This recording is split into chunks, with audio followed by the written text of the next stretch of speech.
오늘은 간수에게 명하여 든든히 지키라 하니라는 제목으로 말씀을 전해드리겠습니다. 마게도냐로 건너와서 우리를 도와달라는 환상을 본 바울은 실라, 디모데, 누가와 함께 즉시 드로아에서 배를 타고 마게도냐 빌립보라는 도시에 이르렀습니다. 그들은 기도하기 위해 강가에 나갔다가 자색 옷감 장수인 루디아를 만나 복음을 전했고, 루디아와 그 가족들은 그 계기로 세례를 받게 되었습니다. 그 후 바울 일행은 루디아의 강권을 따라 그녀의 집에 머물게 됩니다. 오늘 본문은 바울 일행이 루디아의 집에 머물면서 기도하는 곳으로 나가는 중에 일어났던 한 사건을 소개합니다. 16절에 보시면 우리가 기도하는 곳에 가다가 점치는 귀신 들린 여종 하나를 만나니 점으로 그 주인들에게 큰 이익을 주는 자라. 점을 치는 일, 쉽게 말해서 미래를 예견하는 일은 고대 그리스나 로마 사회에서는 아주 흔한 일이었다고 합니다. 그런데 사실 오래된 어떤 전통이나 다른 나라를 얘기할 것도 없고, 현재 우리나라만 해도요, 점을 치는 사람들이 얼마나 많은지 모릅니다. 언젠가 택시를 탔는데 기사 아저씨가 저한테 본인이 사주를 본다고 하더라고요. 그러면서 저한테 무슨 띠냐고 물어보시길래 저는 목사입니다 이렇게 얘기하기가 그래서 닭띠입니다 그랬더니, 생일은 몇 월이세요? 그래서 7월입니다 그랬더니 대뜸 저한테 차가운 음식 조심하세요, 장이 안 좋아요 그러시더라고요.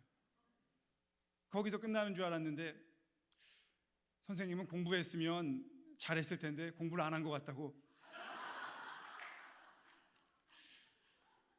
제가 공부를 못했다고 했으면은 공부를 아주 잘한 건 아니어서 그래 내가 공부를 못했지 할 텐데, 제가 마침 그때 공부를 계속 하던 시기라 그분 말에 신뢰가 가지 않았습니다. 그러면서는 아내 덕분에 먹고 살아야 되는 사람인데 아내 말을 안 듣는다고도 하시고요. 그건 맞는 얘기인 것 같기도 하고 아무튼 그랬습니다. 그 문화 심리학을 연구하는 한민이라는 교수님이 계시는데, 그분이 작년에 쓰셔서 출간하신 숭배하는 자들 호모 피델리스라는 책이에요. 좀 흥미로운 내용이 나오는데, 이분은 이제 무속인을 연구하시는 분인데요, 2000년대 초반까지 한국에서 무속인의 숫자가 약 20만 명으로 집계가 되었답니다. 그런데 20만 명도 많거든요. 왜냐하면 한국의 저를 비롯한 개신교 목회자들, 장로교, 감리교, 성교교, 순복음 다 모든 목사들, 담임 목사, 부목사 다 합치면은요 11만 명 정도 된다고 합니다. 20만 명이 얼마나 많습니까? 그런데 2023년 2년 전 기준으로는 무속인이 무려 4배가 늘어서 80만 명에 이른다는 통계를 이야기합니다. 그 중에서 신당을 열어서 무속을 업으로 삼은 사람들이 40만에서 60만 명 정도 된다. 무당이 왜 그렇게 많이 늘어났는가? 이 한민 교수님은 무속을 전통 문화의 하나로 인식하는 어떤 수용적 분위기가 한국 사회에서 확산이 되었고, 그래서 실제로 무속 관련 내용이 큰 거부감 없이 예능 프로그램에도 자주 등장을 합니다. 그래서 20대들, 30대들이 무속을 접하는 것을 아주 편안하게 생각을 한다는 것이죠. 그리고 예전에도 그랬지만 지금도 여전히 인생의 불확실성, 불안한 요소들이 계속해서 무속인을 찾게 만든다라는 것입니다. 동시에 저희 개신교 또 천주교, 불교처럼 주류 종교들이 본연의 역할을 제대로 하지 못하는 것은 아닌지도 돌아볼 필요가 있다고 뼈아픈 지적을 하기도 합니다. 오늘 본문의 귀신 들린 여종은 주인들에게 고용이 되어서 다른 사람의 미래를 예견하면서 돈을 벌었습니다. 안타깝지만 자신이 돈을 번 것은 아니고 열심히 귀신 들린 이 여종이 점을 쳐서 주인들에게 돈을 벌어다 주었습니다. 자신의 영은 귀신에게 사로잡혀 있고 자신의 몸은 주인에게 매여 있는 불쌍한 여인이었습니다. 16절 후반절을 보시면 주인들에게 큰 이익을 주는 자라고 하니 주인도 한 명이 아니고 여러 명이었던 것으로 추정을 합니다. 어떤 학자는 부부가 주인이었다고도 하고 어떤 학자는 몇몇 동업자가 있었다고도 합니다. 어찌됐건 이 여인은 불행한 여인이었습니다.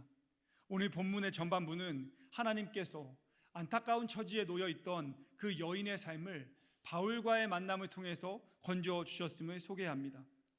17절에 보시면 이 귀신 들린 여인이 바울 일행을 따라오면서 소리를 지르는데요, 그 내용은 이 사람들은 지극히 높은 하나님의 종이라는 것입니다. 그런데 여기서 이 여인이 언급하는 하나님은 우리가 지금 알고 있고 믿고 있는 하나님이 아니고요, 빌립보 사람들이 당시에 믿었던 제우스 신 또는 포세이돈 같은 신이었습니다. 그러니 바울 입장에서는 그 여인이 따라오면서 이상한 이야기를 하는 것, 또 소리를 치는 것이 달갑지 않았습니다. 그럼에도 진작에 그 여인에게서 귀신을 내어줬지 않는 것은 그 여인을 이용해서 돈벌이를 하는 주인들이 있었다는 것을 바울도 알고 있었고, 굳이 그렇게 해서 더 큰 마찰을 일으키고 싶지 않았던 점도 있습니다. 하지만 바울은 여러 날을 그 여인이 쫓아왔기 때문에 더 이상 인내하지 않고 그 여인에게 예수 그리스도의 이름으로 명하여 귀신을 내쫓았습니다. 두 가지 이유 때문이었습니다. 첫째는 너무 괴로워서 그랬습니다. 여러분도 인생을 사시면서 괴로운 날들이 있으시죠? 18절 보시면 이같이 여러 날을 하는지라 바울이 심히 괴로웠다. 원어적으로는 지치게 되었다는 의미에 가깝습니다. 한 여인이 계속해서 따라다니면서 반복적으로 이상한 말을 하니 바울의 마음이 지치게 된 것입니다. 하지만 그보다 더 큰 이유는 그 여인을 향한 긍휼한 마음 때문이었습니다. 귀신에 들려있는 모습이 안타까웠고, 귀신에 들린 채로 사악한 사람들의 손아귀에서 계속해서 돈벌이의 수단으로 살아가고 있는, 마치 기계처럼 살아가고 있는 그 여인의 모습이 안쓰러웠던 것입니다. 18절에서 바울은 예수 그리스도의 이름으로 그에게서 즉시 나오라고 명함으로써 여인을 자유롭게 해방시켜 주었습니다. 이 장면은 예수 그리스도의 이름에 능력이 있음을 보여줍니다. 저는 이 아침에 우리의 크신 능력 되시는 예수 그리스도를 의지하는 마음이 성도님들의 마음 가운데 회복되시기를 주님의 이름으로 축원합니다. 예수 그리스도의 이름은 능력의 이름인데 누구에게 능력이 되냐면 예수 그리스도의 이름을 믿는 자에게 능력이 됩니다. 예수 그리스도의 이름이 오늘 이 아침에 누구에게 힘이 되는가? 누구에게 기쁨이 되는가? 누구에게 능력이 되는가? 예수 그리스도의 이름을 믿고 의지하는 자들에게 예수 그리스도는 힘이 되고 능력이 되는 것입니다. 저는 저의 삶도 그러기를 늘 소망하고요, 성도님들의 인생 가운데에도 정말 예수 그리스도의 이름이 작동하는 삶이 되기 원하고, 그 예수 그리스도의 이름으로 힘을 얻는 인생 되시기를 주님의 이름으로 소망합니다. 제가 한 20여 년 전의 일인데요, 파스타임 전도사로 중고등부 담당 사역을 할 때 청소년들 데리고 큰 연합 집회에 갔던 적이 있습니다. 그때 기도하던 중에 저희 교회에 바로 뒤쪽에서 기도를 하던 다른 교회의 청소년 중에 여자 청소년이었는데 마치 귀신이 들린 것처럼 소리를 지르는 여자아이가 있었어요. 너무 명확하게 들릴 수 있을 만큼 으악 소리를 지르고 싫어 안 해 이렇게 막 소리를 계속 지르는 것이었습니다.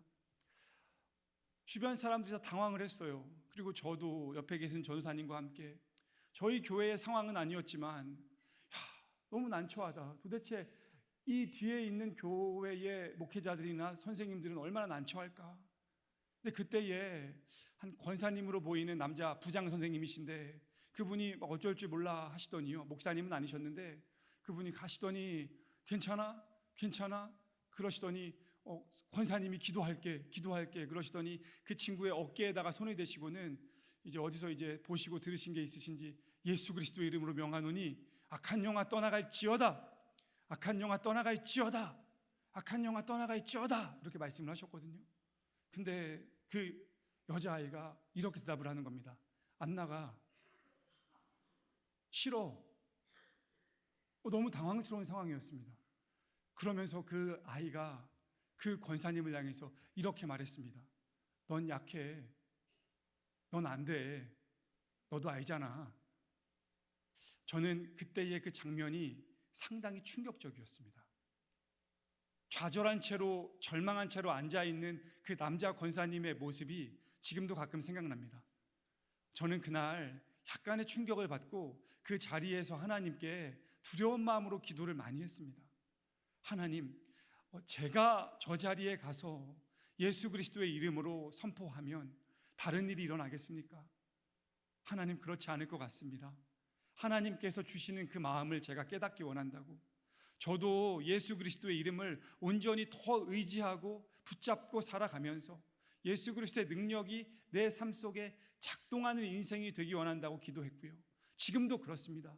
여러분, 제가 목사라고 해서 예수 그리스도의 이름으로 선포를 할 때에 어떤 역사가 일어나는 것이 아닐 것입니다. 이 자리에 계시는 성도님들께서 내가 어떤 직분을 가지고 있기 때문에 예수 그리스도의 이름을 언급한다고 해서 능력이 나타나는 것은 아닐 것입니다. 오늘 본문에서 이 사람이 바울이었기 때문에 능력이 나타난 것도 아닙니다. 성경이 이야기하는 것은 바울이 예수를 온전히 의지하며 오직 예수 그리스도의 이름으로 선포했을 때에 능력이 나타났음을 우리에게 보여줍니다. 예수를 의지하지 않으면서 예수의 이름을 언급하는 것은 허황된 것입니다. 저는 우리 예일교회에서 예배하는 성도님들의 신앙생활이 세월이 흐를수록 오직 예수 그리스도를 더 의지함으로 예수님의 능력을 경험하는 삶이 되시기를 다시 한번 주님의 이름으로 축원드립니다. 그런데 바울이 귀신을 내쫓은 사건으로 인해 문제가 터졌습니다. 어느 정도 예상이 되었던 일이긴 합니다.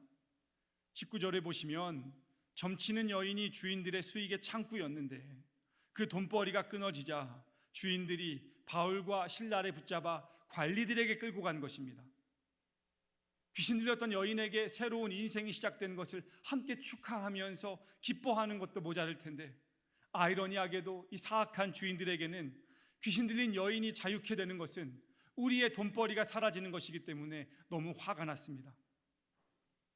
여기서 그들이 바울과 신라를 데리고 간 관리는요, 라틴어로 두움빌이라고 하는데 당시 로마의 식민지였던 빌립보에 거하던 로마식 행정관을 말한다고 합니다. 이 사람은요, 특별한 권한이 있었는데 지금으로 따지면 경찰의 역할, 검사의 역할, 판사의 권한을 모두 행사할 수 있는 관리였습니다. 그래서 그 관리에게 바울과 신라를 데리고 간 것입니다.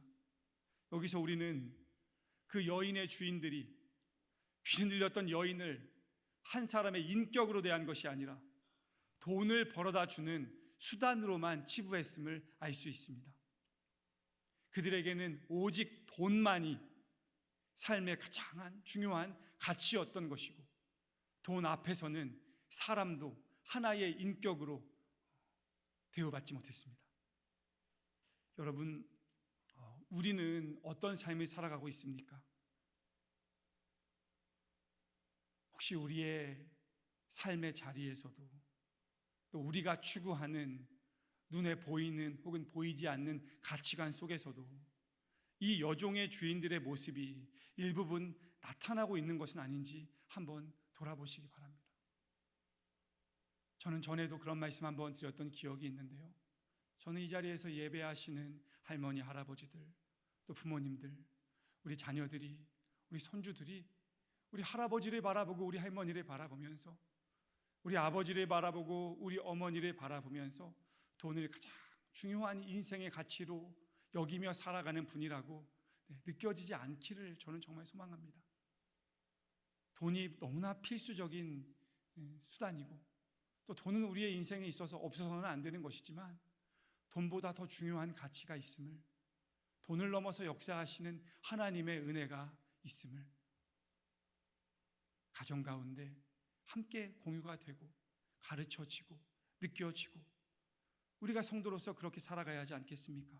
몇 년 전에 소개된 내용이기 때문에 성도님들도 한 번쯤은 접해 보셨을 텐데요,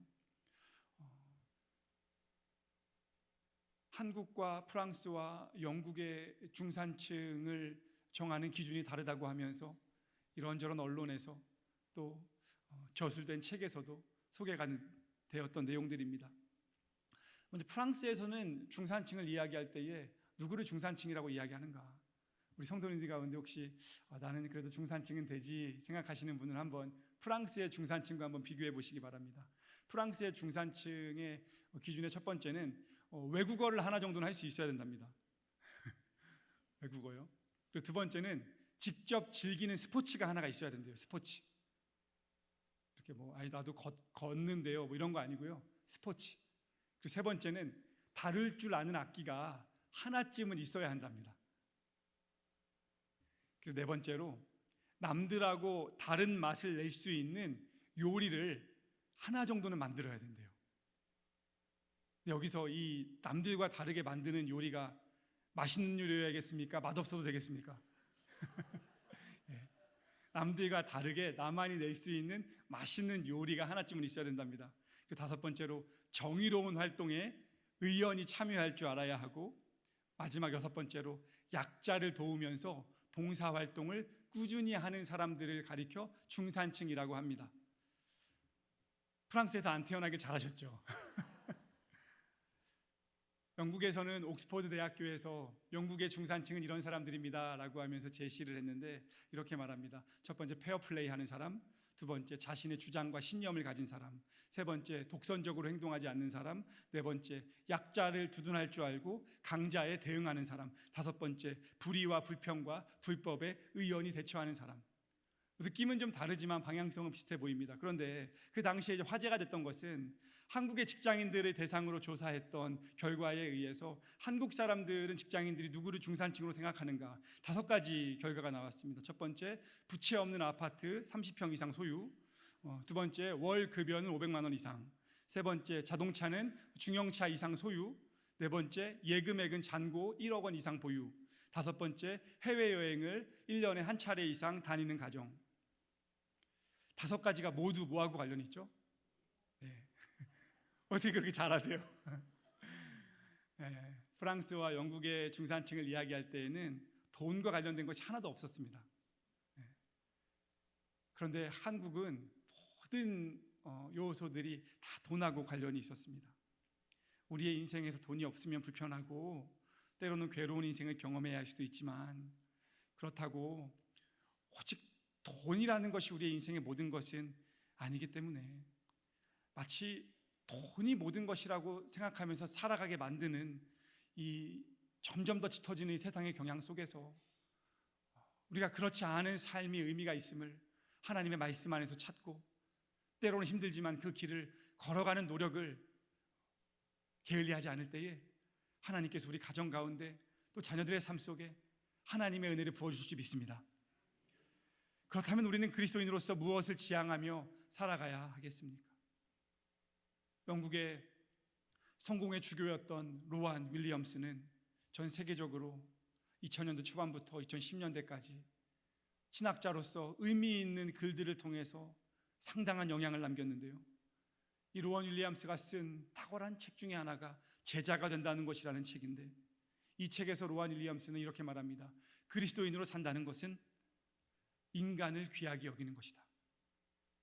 성도는 한 사람을 대할 때에 그 사람이 세상에서 얼마나 성공했고 가진 것이 얼마나 많으며 또 앞으로 나에게 얼마나 도움을 주는 존재인가를 따지는 사람이 아니라는 것입니다.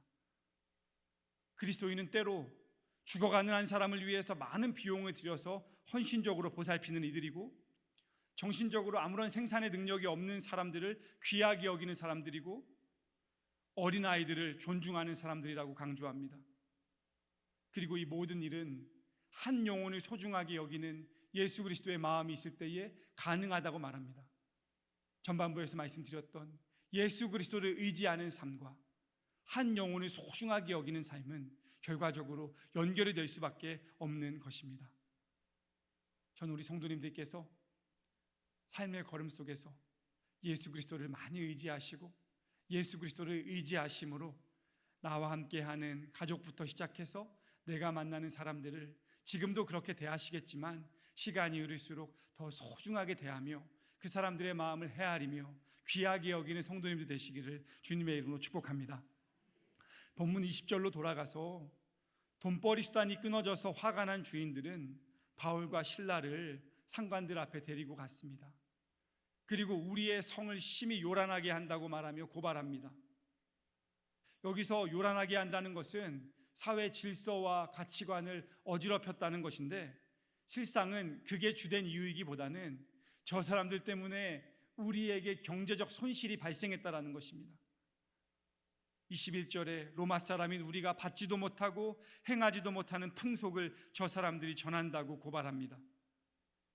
이 본문의 여종의 주인들은 바울과 실라가 로마의 시민이 아니라는 사실을 부각시키면서 아주 못된 놈들이라고 이야기하는 것입니다. 당시 로마의 식민지에서는 로마 정부의 인정을 받지 않은 종교는 모두 불법으로 간주했기 때문에 바울과 실라가 불법을 행하고 있음을 강조하는 것입니다. 그러자 22절에서 공무원들에게 바울 일행의 옷을 찢어버리고 매로 치라는 명령이 떨어졌습니다. 그렇게 바울과 실라는 옷이 다 찢겨진 채로 매를 맞게 됩니다. 신명기를 보면은요, 태형을 당할 때에 40대를 초과할 수 없다고 규정을 합니다. 40 이상 맞으면 사람이 죽기 때문이랍니다. 그래서 유대인들은 악한 죄인들에게 태형을 가할 때에 40에 하나 감한 39대를 매로 때렸다고 합니다. 그런데 로마의 관습은 조금 더 거칠어서 매질의 수에 제한이 없었습니다. 그래서 바울과 실라는 그보다 훨씬 더 많이 맞았을 것으로 추정을 합니다. 그렇게 많이 맞은 두 사람이 감옥에 갇혔는데요, 상관은 간수에게 이런 명령을 합니다. 오늘 말씀의 제목이기도 한데요, 그 둘을 든든히 지켜라, 최선을 다해 지켜라, 행여 다른 짓 하지 않도록 밤이나 낮이나 지키라 말합니다. 10여 년 전에 북한에서 선교하시다가 북한 감옥에 갇히셨다가 지금은 이제 석방되셔서 북한의 실상을 전하며 다시 북한 선교를 위해서 최선을 다하며 살아가고 계시는 한국인이신데 캐나다 시민권 가지고 계시는 김현수 목사님이시라고, 캐나다 토론토에서 큰 한인교회의 담임 목사님이셨었는데 담임 목사로 사역하던 중에 북한에 잡히신 거예요. 그래서 감옥에 갇히셨었는데 이분이 그런 말씀하시거든요. 정치범으로 북한의 감옥에 끌려갔는데 감옥에 갔더니 죄수는 나 하나였고 간수는 200명이더라. 본인 한 사람을 지키기 위해서 간수가 200명이 그 안에 있었다는 겁니다. 그러면서 그분이 말씀하시거든요. 어디를 둘러보아도 희망이 없었고 아무리 찾아보아도 아무리 머리를 써보아도 내가 이 감옥에서 나갈 방법은 하나도 없었다. 바울도 그랬습니다. 매를 많이 맞았고요, 옷이 다 찢겨졌고요, 감옥에 gat혔는데 특별한 명령이 떨어졌습니다. 얘네들은 아주 분명하게 든든하게 지켜라. 바울이 훗날 이 일을 회상하면서 데살로니가 전서에서 이렇게 말합니다. 우리가 빌립보에서 고난과 능욕을 당했다. 그럼에도 불구하고 하나님을 힘입어 하나님의 복음을 전했다고 간증을 합니다. 마지막으로 23절과 24절 말씀 우리 같이 한번 읽어보겠습니다. 시작. 많이 친 후에 옥에 가두고 간수에게 명령하여 든든히 지키라 하니 그가 이러한 명령을 받아 그들을 깊은 옥에 가두고 그 발을 착고에 든든히 채웠더니. 아멘. 바울과 실라는 많이 맞았을 뿐만 아니라 몸이 다 상했을 뿐만이 아니라 일반 감옥이 아니라 정말 견고한 빗장이 쳐져져 있는 아주 특별한 감옥에 수감이 됐을 것으로 추정을 합니다. 그렇게 두 사람의 육체는 감방 안으로 들어갔고 두 사람의 발은 착고에 채워졌습니다. 제가 그 나눔지의 질문에도 써놓았는데요, 두 사람은 하나님이 보여주신 환상에 순종하면서 살아왔는데 그렇게 살다 보니 빌립보까지 왔고 빌립보에서 한 여인을 불쌍하게 여기면서 귀신을 내쫓아 준 결과로 인해서 매를 많이 맞았고 옷이 찢겼고 감옥에 수감이 되었습니다. 그리고 앞으로 어떻게 될지, 죽게 될지 아닐지 알지 못합니다. 그때의 바울과 실라의 심정이 여러분 어떠했겠습니까? 만약 여러분이 바울과 실라였다면 그 안에서 어떤 마음이 드셨겠습니까? 우리가 그냥 단순히 생각할 때에는 그들의 삶이 비참하게 느껴지는 것이지만 사실 그 두 사람은 자신들의 현실을 전혀 비참하다고 느끼지 않았다는 사실을 우리가 주목해야 합니다. 바울은 데살로니가전서 2장 4절에서 이런 말을 합니다.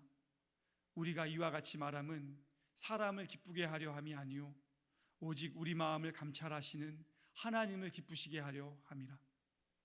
바울과 실라는 어두운 환경 가운데 있었지만, 절망적인 상황 가운데 처했지만 하나님께서 우리의 마음을 살피시는 분이라는 사실을 알고 있었고 고백하고 있었습니다. 그래서 다음 주에 한 번 더 살펴보겠지만, 바울과 실라는 내가 인간적으로 아무것도 할 수 없는 그 감옥 안에서도 기도를 했고 찬양을 불렀습니다. 로마의 행정관이, 간수들이 바울의 몸은 제한할 수 있었지만, 바울의 육신은 든든하게 막을 수 있었지만, 그 안에 역사하시는 하나님의 역사와 하나님을 향한 그들의 기도와 그들의 찬양은 막을 수가 없었기 때문입니다. 저는 우리 예일교회 성도님들의 일상 가운데 세상에 누구도 막을 수 없는 하나님을 향한 기도와 하나님을 향한 찬양이 한 주간의 인생 가운데 늘 흘러가는 역사가 있기를 주님의 이름으로 소망합니다. 말씀을 마치면서 여러분에게 이런 질문을 한번 드려보고 싶습니다. 사랑하는 성도 여러분, 여러분은 지금 무엇을 위해, 무엇을 향해 살아가고 계십니까? 오늘 여러분은 누구를 믿으며 이 자리에 나와 계십니까? 우리의 마음을 살피시는 하나님을 기쁘시게 해드리는 삶을 살아가고 계십니까? 아니면 하나님을 의지하는 것처럼 보여지지만 사실은 나의 유익, 나의 만족, 나의 삶의 더 풍성함을 향해서만 달려가고 계십니까? 로마의 관원들은 바울과 실라를 든든히 지키라 하였고, 그들의 발에는 착고가 도저히 풀을 수 없게 든든히 채워졌지만, 오늘 말씀은 그 로마의 간수들보다, 그들이 발에 채운 착고보다 바울과 실라의 삶을 더욱 든든히 지켜주시는 하나님이 계셨다고 우리에게 소개하고 있습니다. 그 하나님이 지금 우리와 함께 하신 하나님이시고, 그 하나님이 일평생 우리의 삶을 인도해 주시는 하나님이십니다. 초반에 언급드렸던 한민 교수님이라는 분은 미래에도 우리 인간이 가지고 있는 우울과 불안은 사라지지 않을 것이며, 우리의 우울과 불안은 날이 갈수록 더 커질 것이라고 말합니다. 과학의 발전으로 인해 2025년을 살아가고 있는 현대인들은 앞으로 더욱더 의지할 곳이 사라질 것이라고 불행한 미래를 예견하고 있습니다. 여러분, 바울과 실라도 불행한 현실 속에 있었습니다. 하지만 그럼에도 불구하고 영원한 생명 되시고 소망 되시며 새로운 회복을 이끌어 가시는 하나님을 믿고 그 하나님이 보내주신 예수 그리스도를 의지하면서 기도하고 찬양했을 때에 그들의 삶 속에 새로운 소망이 비춰졌고 새로운 빛이 찾아왔고 새로운 회복이 일어났다고 오늘 성경은 우리에게 증언하고 있습니다.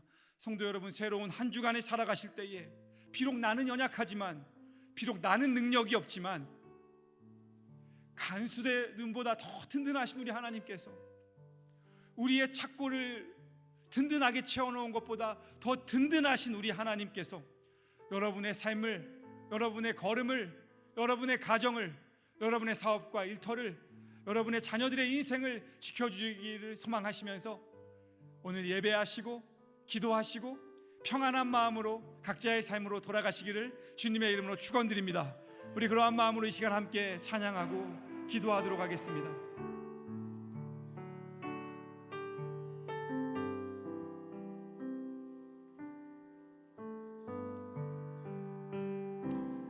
나 약해 있을 때에도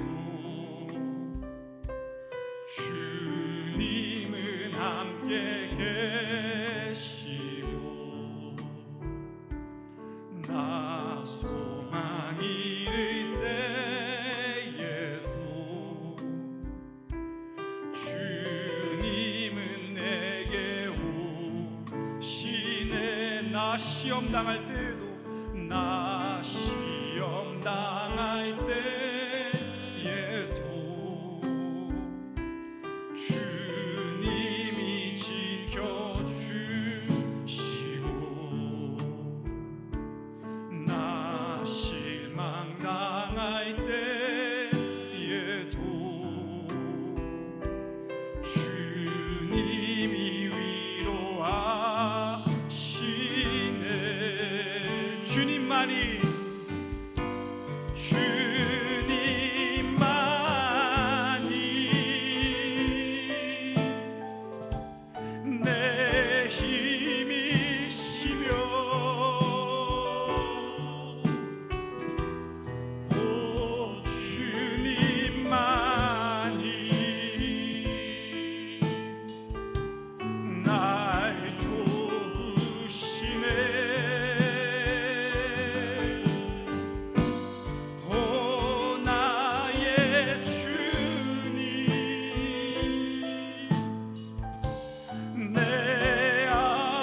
한 번 더 우리의 마음을 다해서 함께 고백합니다.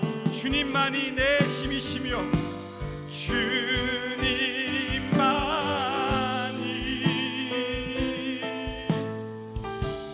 내 힘이시며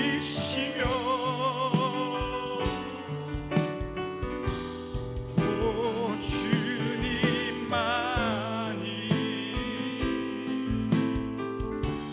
날 도우시네. 오 나의 주님 내 아버지여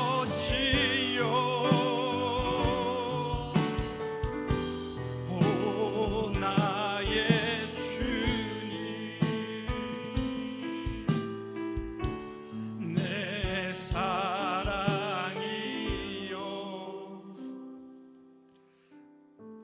사랑하는 성도 여러분, 오늘 예배에 나오실 때에 힘든 마음, 속상한 마음, 두려운 마음, 또 절망적인 마음으로 나오신 분들 계시지 않으시겠습니까? 저도 솔직히 말씀드리는데 지난 주간에 좀 힘들더라고요. 우리 사랑하는 허준식 장로님이 하늘나라로 돌아가신 그 상황들도 저에게 그냥 담임 목사로서 너무 힘이 들었고, 예배를 인도하는 한순간 한순간이 좀 많이 힘들더라고요. 그리고 저희 성도님들 제 이제 연락과 전화와 이제 만남을 기다리시는데 다 너무 많이 아프신 거예요. 항암 치료를 받고 계시고 수술을 앞두고 계시고, 또 그런 중에 제가 개인적으로 아는 어떤 장로님께서는 본인 아내분이 많이 편찮으신데 목사님이 전화로 한마디만이라도 기도해 주면 많이 나을 테니 기도를 해달라고 저한테 간곡히 요청하시는데 제가 그때는 하나님께 그런 기도를 했습니다. 하나님, 제가 능력이 없는 것 같습니다. 하나님, 제가 하나님을 의지하면서 최선을 다해보려고 하는데 하나님, 너무 힘들고 슬픈 일들이 많아서 좀 답답한 것 같습니다. 근데 여러분, 거기서 주저앉는 것이 성도의 삶은 아니지 않습니까? 다시 하나님을 의지하고, 그러면서 다시 하나님의 손을 붙잡고 말씀을 통해서 우리에게 다시 일어나라 말씀하시는 하나님께 나아가고 찬양하고 기도하면서 하나님을 의지할 때에 다시 새 힘을 주신다고 하나님 말씀하시기 때문에 저는 우리 예일교회 성도님들도 이 예배 가운데 하나님 주시는 소망을 회복하시기를 주님의 이름으로 간절히 소망합니다. 제가 오늘 일부 예배 드리고 사무실로 내려가면서 분명 그 전까지 힘이 들었는데 하나님이 주시는 힘을 제가 경험했습니다. 제가 하나님께 기도했거든요. 하나님, 예배 가운데 힘을 주십시오. 제가 그 힘을 얻어올 수 없지만 하나님만이 주실 수 있는 힘과 용기와 능력과 기쁨을 내 안에 회복시켜 주십시오. 근데 여러분, 정말 신기하게 일부 예배를 드리고 사무실로 걸어가는 가운데 하나님이 내 마음에 힘을 주셨음을 제가 경험하였습니다. 저는 제가 경험한 그 작은 힘의 경험이 오늘 이 예배에 나오셔서 말씀을 듣고 기도하시고 찬양하며 다시 하나님을 붙잡고 내 인생의 가장 든든한 손 되시는 하나님과 함께 새로운 한 주를 걸어가 보겠다고 결심하시는 성도님들이 오늘 이 예배당을 나아가며 경험하시는 하나님만이 주실 수 있는 새 힘이 되시기를 주님의 이름으로 축원드립니다. 우리 그런 마음으로 이 시간 한번 통성으로 하나님, 든든한 하나님을 의지하며 하나님의 능력을 경험하며 살아가는 인생 되게 하여 주시옵소서. 우리 같이 기도하도록 하겠습니다. 기도합니다. 하나님, 우리의 삶을 지키시며 인도하시는 하나님을 의지하며 나아갑니다.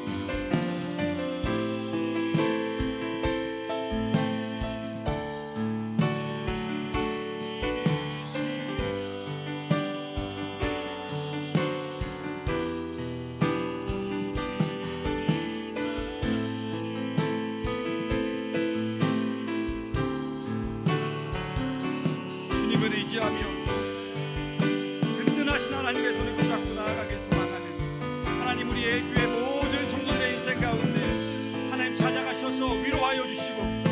회복시켜 주시고 하나님 그 든든한 손이 나와 함께하고 계심을 믿고 의지하며 고백하며 나아갈 수 있도록 주님 인도하여 주시옵소서. 우리의 연약함을 아시는 모든 어려움을 아시는 하나님께 하나님 우리의 삶을 아뢰고 진심으로 하나님을 의지하고 예수 그리스도를 의지하며 나아가는 우리의 인생 될 수 있도록 주여 도와주시옵소서. 하나님이 예배에 나와서 하나님을 더 진심으로 의지하며 살아가겠다고 마음에 결심하는 하나님 우리의 교회 성도들의 인생 가운데 주님 찾아가셔서 능력을 주시고 힘을 주시고 하나님의 손으로 건져주시고 하나님의 마음을 알게 하여 주시옵소서. 하나님 바울의 감옥에 찾아가셔서 그들의 삶을 위로하신 하나님, 신랑을 일으키신 하나님, 어려움 속에서도 그들의 삶을 지키신 하나님의 역사가 하나님 우리의 교회 성도들이 경험하는 역사가 될 수 있도록 주님 인도하여 주시옵소서. 하나님 그 하나님을 의지하며 나아가는 성도들의 삶에 회복을 주시고 하나님 새 힘을 주시고 능력을 주시고 지혜를 주시고 하나님의 은혜를 경험하며 나아갈 수 있도록 주님께서 용기를 허락하여 주시기를 간절히 원하오니 주님 도와주시옵소서. 하나님 도와주시옵소서. 우리 한 번만 더 같이 찬양으로 고백하겠습니다. 주님만이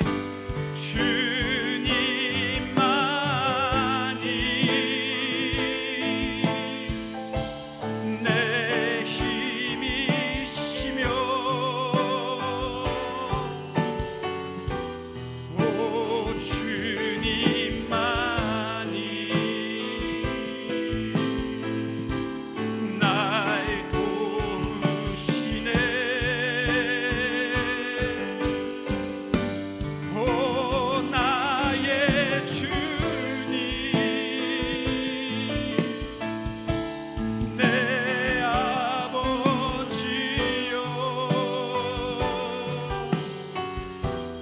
오 나의 주님 내 사랑이여.